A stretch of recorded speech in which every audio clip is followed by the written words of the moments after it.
मोहम्मद मदनी का एक बहुत बड़ा बयान आया है कि ओम और अल्लाह ये दोनों एक ही है। जिसे ब्रह्मा पूजता है, जिसे विष्णु पूजता है, जिसे महेश पूजता है, उसी ओम को हम भी पूजते हैं, हम भी उसी की उपासना करते हैं। ये बात अलग है कि तुम ओम कह के पुकारते हो और हम अल्लाह कह के पुकारते हैं। वही खालिक है, वही मालिक है, वही राजिक है, वही दुनिया का पालनहार है, वही संहार करने वाला है, वही विनाश करने वाला है, वही सृष्टि करता है, वही रचयिता है पूरे ब्रह्मांड का। उस ओम को तुम अलग नहीं कर सकते हो अल्लाह से। ओम और अल्लाह दोनों एक ही है। इस बात को समझाने के लिए मेरे प्यारे साथियों, आज मैं आप लोगों को स्क्रीन पे लाता हूं। सुनिए, गौर से देखिएगा इसको कि किस तरीके से ओम का जो लफ्ज है और अल्लाह का जो लफ्ज है ये दोनों एक ही है, बल्कि बाबाओं ने इसको अलग कर दिया है। नफरतों के बुनियाद पर इसको बांटा है और बांटने वाले को हम हरगिज नहीं बख्शेंगे। अरे हम क्या है, हमारी हैसियत क्या है, नहीं बख्शेगा जिन्होंने ओम को और अल्लाह को बांटने की कोशिश की है। सुनिए, गौर से सुनिए, ये जो ओम है, ओम को हम इस तरीके से लिखते हैं। इस तरीके से हमने ओम को लिख दिया, ठीक है। गौर से देखिएगा, ओम को हमने इस तरीके से लिख दिया और ये पीछे में एक डंडा लगा दिया और ये ऊपर में एक चंद्रबिंदु लगा दिया। यहाँ पे कितने अक्षर हैं? हरसहू एक अक्षर और इसके पीछे और इसके ऊपर एक चंद्रबिंदु। कितने हुए? 1 2 3 अक्षर हैं, ठीक है। अब देखिए, इस ओम को आप थोड़ा सा उल्टा कर लीजिए।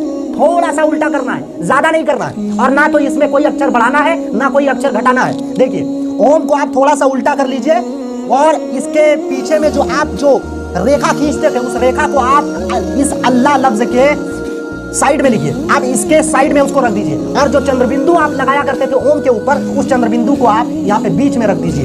बीच में रख दीजिए, उस चंद्रबिंदु को हटाना नहीं है साहब, बीच में रखना है, जिसको हम तस्दीद कहते हैं। अब देखिए, गौर से देखिए, इस ओम में और इस अल्लाह में कोई फर्क नजर आ रहा है?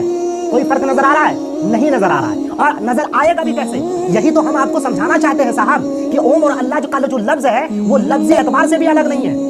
अच्छा, माने के एतबार से अगर देखें तो ओम का मतलब भी वही होता है जो अल्लाह का मतलब होता है। कोई मुझे ये नहीं बता सकता है, आज तक कोई भी मौलवी ये नहीं कह सकता है कि अल्लाह का मतलब ये होता है, और कोई भी बाबा ये नहीं बता सकता है कि ओम का मतलब ये होता है। वो तो एक उच्चारण है और अल्लाह तो एक उच्चारण है, इसका प्रोनाउंसिएशन किया जाता है। अल्लाह अल्लाह अल्लाह, ओम ओम, ये तो एक प्रोनाउंसिएशन किया जाता है। लेकिन लफ्जी एतबार से अगर देखें तो दोनों बराबर है। अगर माने के एतबार से देखें कि अल्लाह इस दुनिया का रचयिता है, इस ब्रह्मांड का रचयिता है, इस पूरे सृष्टि का बादशाह है, वो शहंशाह आलम है, ओम और अल्लाह ये दोनों एक है। और मदनी साहब ने जो कल बयान दिया था वो बिल्कुल सही है, 100% सही है। और उसी अल्लाह ने जनाब मोहम्मद रसूलुल्लाह को भेजा था, यानी मोहम्मद को भेजा था, और वही पूरी दुनिया के लिए आइडियल और नमूना बन के आया है। वही आखिरी अवतार है, वही आखिरी नबी है, वही आखिरी प्रोफेट है मेरे प्यारे साथियों। और ये जो कुरान मजीद है ये लेटेस्ट वर्जन है, जिसे तुम वेद कहते हो। कुरान मजीद को अपना आइडियल और अपना नमूना, अपना हयात जाबिता, और मोहम्मद सल्लल्लाहु अलैहि वसल्लम को अपना आइडियल और नमूना, अपना हयात जाबिता अगर कोई इंसान इस दुनिया में नहीं बनाता है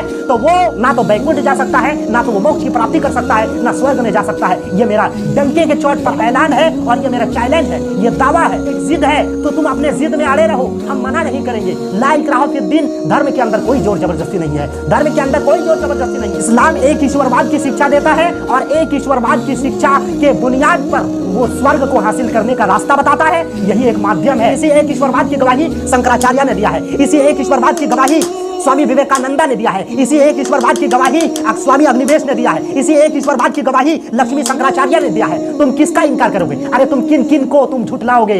फबिअय्यि आलाइ रब्बिकुमा तुकज़्ज़िबान, तुम किन किन को झुठलाओगे? अगर तुम अर्ध देवताओं की पूजा करोगे तो तुम्हारा कल्याण कभी नहीं हो सकता है। ये मैं नहीं बल्कि भगवत गीता कहता है। मेरे भाइयों, समझ जाओ, सुधर जाओ, दिलों से नफरतों को निकाल दो, वरना तुम्हारे लिए वबाल जान बन जाएगा और तौबा और इस्तिग़फ़ार